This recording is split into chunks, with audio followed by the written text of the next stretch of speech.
Good morning and welcome to this Friday's edition of International Space Station Update.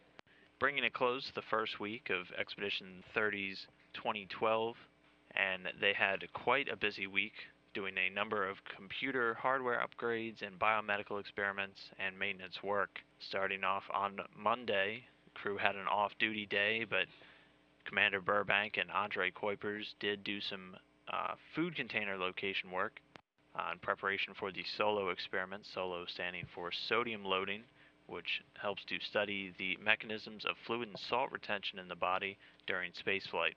Andre, along with those nutrition activities, also prepared for his neurospat experiment, which he would perform throughout the week, and also doing a monthly hearing assessment. And then Don Pettit completed his work with the integrated cardiovascular experiment, which looks at atrophy of the heart muscle, and he finished that and then set up for his nutrition activities for the following day. On Tuesday, Commander Burbank continued with the EPIC hardware upgrades, EPIC standing for Enhanced Processor and Integrated Communications, which is a major overhaul of the processor cards and the guidance, navigation, and control and command and control computers on board the International Space Station.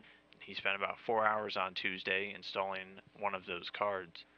Anton Shkaplerov did some work with the Uragan experiment. It is a Russian experiment that develops a sequence of visual observations for the Earth's surface, looking for natural and man-made disasters whenever they are forecasted.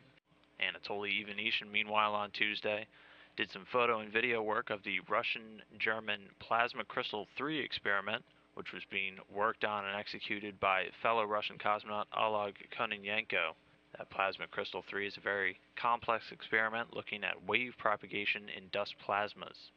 Meanwhile, on Tuesday, Andre Kuipers did some work with the neurospat experiment, being assisted by Don Pettit.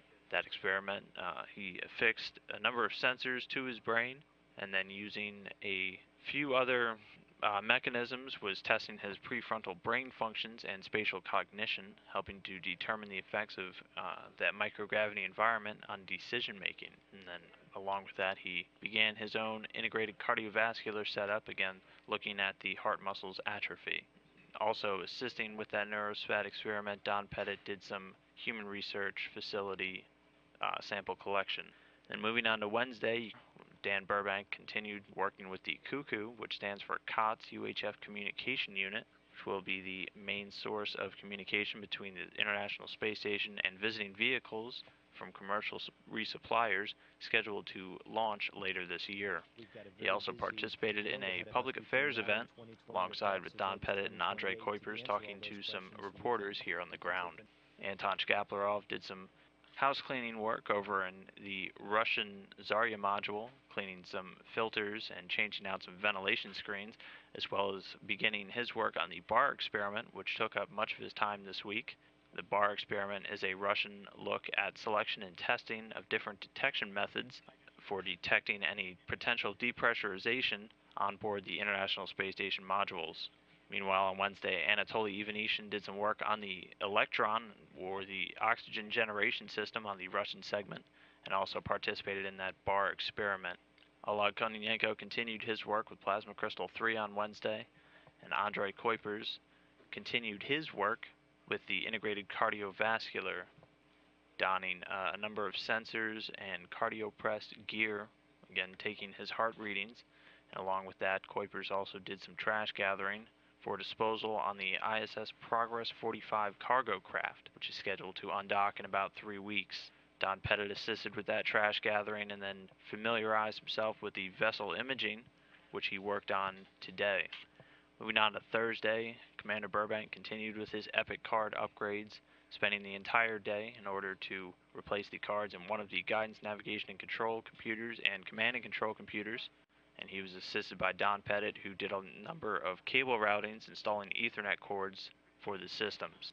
Meanwhile, Shkaplerov and Ivanishin continued with that bar experiment, as well as doing some routine maintenance work in the Zvezda, or service module, on the Russian segment, looking at the windows and ventilation systems. And then their fellow Russian cosmonaut Oleg Kononenko continued his work with the Plasma Crystal 3 for the third day in a row, and then also did the Signer experiment, taking a look at the world's oceans. And then the last two crew members on Thursday, Kuipers and Pettit, did some work on the water recovery system, and Kuipers also took some time out to do his own media event, talking to Dutch reporters in his native Netherlands. And all of that brings us to today, Friday, the last day of the week, with Commander Burbank spending the vast majority of his day stowing all of the equipment from those Epic software upgrades having been completed, and also taking some time out to do a public affairs event alongside with Don Pettit, talking to reporters here in the U.S. And then moving on through the crew, Anton Shkaplerov and Anatoly Ivanishin are doing their third day of the bar experiment, again looking at potential methods for detecting depressurization on board the International Space Station, and also doing some inspection and photography work on the Zvezda or service module's windows. Oleg Kononenko is doing some experiment work on his own today, working with the Pneumo card, which is a Russian experiment, kind of similar to that integrated cardiovascular you heard me talking so much about, studying the adaptation of the cardiovascular system of these crew members during their long-duration microgravity flights. He'll also be working with the Rusalka experiment, an Earth observations experiment, which looks to understand the role of natural processes in human activity, and then determines carbon dioxide and methane content in the Earth's atmosphere. Andrei Kuipers spending his day working on some of the nano racks on board the International Space Station, doing some experiment routines with some smartphones that were recently flown up to the station, and then assisting Don Pettit with some of his ultrasound activities.